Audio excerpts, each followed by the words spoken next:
partir de que nosotros estamos hablando del apartado más enfocado a la forencia, no tanto a la infraestructura como proyecto, no nos estamos enfocando más que nada a la gestión, sino que ahorita nos vamos a ver cómo lo que pudo causar este daño pudo afectar la fuga de datos, que en este caso alteró la operación de uno de los productos que trabaja la empresa Gestia, que desarrolla se dedican a trabajar más que nada con el monitoreo y la toma de decisiones, ya que ellos usan algoritmos para controlar semáforos. A continuación le presentamos. Comenzar con el análisis del incidente. Queremos contextualizar el entorno en el que opera Gestia, para dejar en claro por qué su infraestructura requiere niveles de seguridad altos. Sus semáforos inteligentes forman parte de la infraestructura urbana, por lo que cualquier falla genera costos y puede causar molestia social. Además, al trabajar con tecnologías y servicios en la nube, su superficie de ataque es mayor y requiere control de seguridad más estrictos. También deben de cumplir regulaciones como las normas, lo que lo hace indispensable proteger los datos. Y con este contexto, bueno, realizamos lo que es el análisis del incidente para entender qué ocurrió y cómo fortalecer la seguridad. Bueno, actualmente esta es la infraestructura que se cuenta con Gestia. Prácticamente tiene 3 máquinas. De esas 3 máquinas, una es la que utiliza para su página web y las demás utilizan una de respaldo y para su base de datos. En este caso, tiene lo que es el WarDuty, tiene el CloudTrade y el MASI. Está segmentado en su VPC, tiene 2 subredes. Una subred es la principal y la otra subred es de pruebas. En la de pruebas tienen una máquina que es Kali y la otra que es una máquina de pruebas en general para que se conecten los usuarios. En este caso, su infraestructura tiene 4 usuarios, los cuales uno de ellos tiene permisos administradores y los demás tienen permisos de usuario. También cuenta con 2 buckets. Uno de ellos es donde guardan unas credenciales y el siguiente es uno de información valera y de respaldo que tienen. El caso, cómo surge el desastre, que es algo muy importante a tomar en cuenta. A nosotros se nos vino a contactar a las 7:12 de la hora de México. Cabe mencionar que, ¿por qué menciono la hora México? Porque como tal, los servidores están alojados, si bien están alojados en Estados Unidos, al momento de determinar cuándo pasó, nos damos cuenta de que la relación de hora no es la misma y ni siquiera es la misma con Estados Unidos. Tiene otro UTC, que en este caso el UTC correspondía a las 4 horas. ¿Qué representa esto para nosotros? Como tal no podríamos dar una información de que haya pasado a las 4 horas de Estados Unidos o de México porque no aplica. En el caso de nosotros vendrán siendo las 7:12. Cuando sucede el ataque, la fuga, en hora México se establece que pasa a las 10, serían las 22 horas.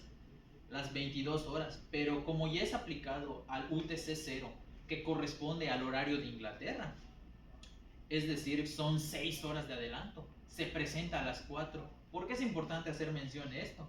Porque como tal no estamos hablando tanto de zonas horarias como de ubicaciones donde están alojados los buckets. Es importante hacer una mención, más que nada para que se destaque el hecho de mencionar esto, para que aplique un fundamento de que no se está aplicando o se pretende que se aplicó a la ubicación física. ¿Qué pasó en este caso? Pues se detectaron cambios autorizados. No.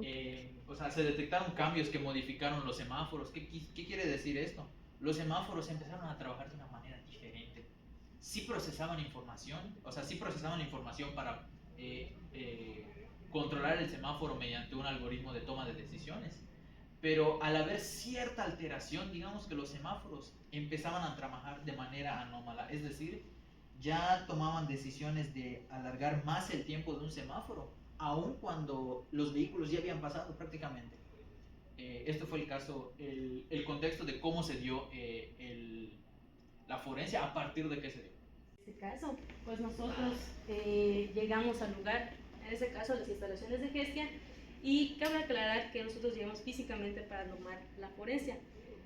Justificando el por qué no nos conectamos vía remotamente, nos basamos en la ISO 27037, el cual dice que se necesitan ciertos,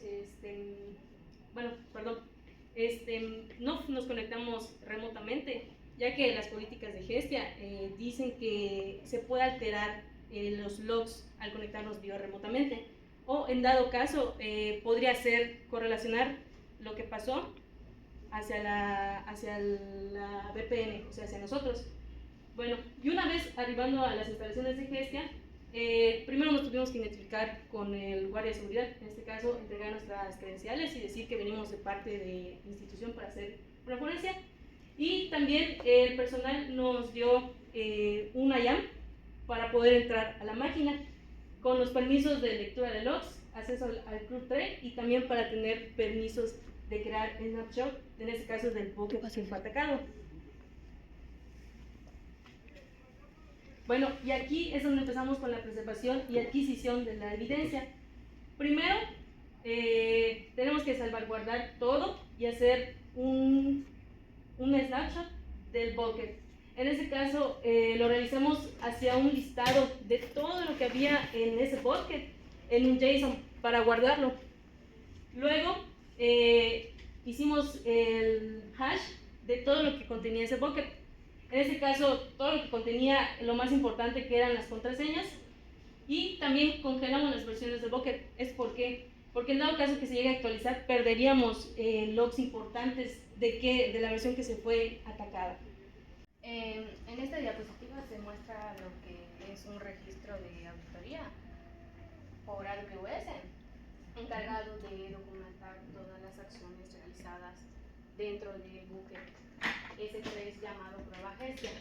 Este log es clave porque nos permite identificar qué usuarios accedieron a qué archivos, desde qué direcciones IP y con qué roles. Aquí se pueden ver los registros de flow que se muestran en los archivos en Prueba Gestia. Todos los eventos están, o sea, son descargas de archivos sensibles.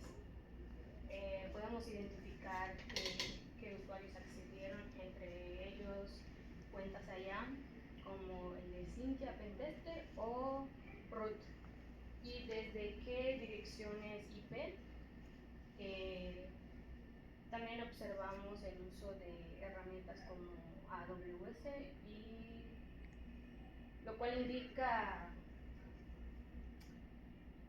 bueno, la tabla es clave para la recolección de la evidencia de la marca de la norma NIST, ya que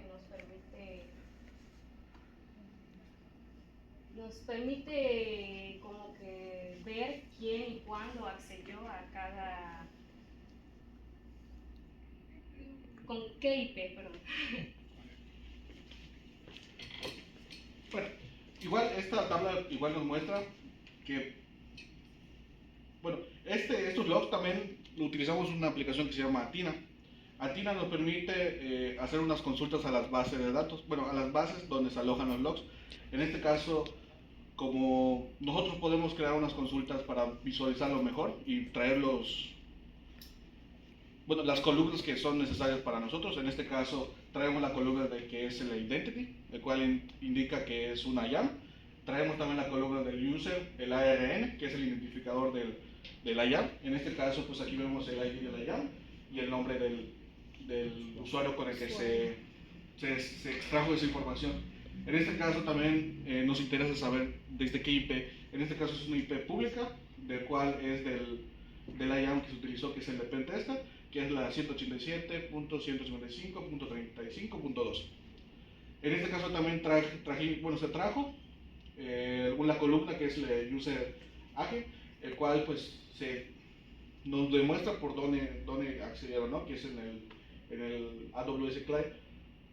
También pues para poder mostrar esta información, pues también trajimos, se creó una columna que es, nosotros lo describimos como en español, ¿no? En vez de que diga get, hay algunas personas que no entienden que es ese método get, put, update, delete. Entonces se creó una columna para que se identifique si se descargó, se actualizó, se creó, y etc. También trajimos una columna que es la parte de bytes, el peso total de la descarga que se hizo, ¿no? También otra forma de que nosotros obtuvimos estos logs, como nos había comentado nuestra compañera Cintia, lo trajimos en forma de JSON. Esta es una forma más cruda, por así decirlo, de los logs. Aquí ya están los logs más desordenados, según la misma línea, pero desordenados. En cambio, lo que hace Athena pues, nos permite crear columnas y extraer esa información que nosotros necesitamos. En cambio, en pues nos trae toda la información de los logs. No lo podemos segmentar nosotros. En cambio, Athena pues lo segmenta en varias columnas, las columnas que nosotros necesitamos. Pero prácticamente es lo mismo. Nos dice que entró, que se usó un get object, que es una descarga.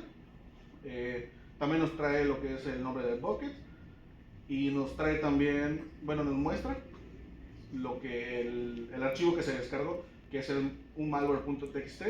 También se descargó uno que dice password.txt, y como habíamos visto también nos muestra lo que es el ARN del usuario y el usuario, que es el pentester. También nos dice el horario, que como ya habían comentado, sucedió alrededor de las 4:24 de hecho, que es el horario donde está el bucket, ¿no? Y ahí vemos las inserciones que hizo, las descargas que hizo al bucket. En este caso pues es la 187.155.35.2, que corresponde a esa parte. En este caso nos trajo una alerta hacia el bucket, que fue el objetivo, que fue prueba Gestia. Y aquí se desglosa un poco más y podemos ver de dónde la localización de donde se realizó el ataque, de esta IP. En este caso tenemos que es en Mérida, y también tenemos la IP que ahorita se va a mostrar con una herramienta. De los JSON que bajamos, vimos que se volvía a repetir esta IP y lo subimos a la herramienta. ¿Puedes mostrar? Okay. Estamos, más que nada para efectos de análisis y de interpretación, pues creo que hasta para nosotros resulta un poco incómodo de cómo puede, el hecho de ver un JSON todo desordenado, incluso hasta ordenado por las llaves, puede ser un poco perjudicial, porque pues como tal a los peritos es algo que no entienden a fin de cuentas. Es por eso que utilizando una herramienta que descubrimos, por ejemplo, como Kibana, se puede hacer la interpretación de esos logs mediante la carga de un JSON o de un CSV con esos datos. En este caso, al mostrar lo que vendría siendo la carga del JSON ya en un formato más establecido, o puede ser un CSV, se puede identificar que la IP correspondiente a la 187.155, que es donde proviene más de los datos, es donde se identifica que fue el usuario que más hizo los gets. ¿Por qué? Porque si pueden observar en la gráfica de aquí, hay opciones como listar los buckets, que en este caso vendrían siendo más a la infraestructura. Y aquí estamos viendo el list objects, que es ya más enfocado a lo que contiene dicho bucket. En el caso del bucket puede contener diferentes cosas, pero en lo que más se enfocó vendrían siendo los dos ficheros correspondientes al malware y al de las contraseñas, al de las credenciales más que nada. En este caso se indica el periodo, como bien se menciona, que vendrían siendo entre las 4:30 y 4:35 de la mañana, horario en el que estaba configurado el dicho bucket.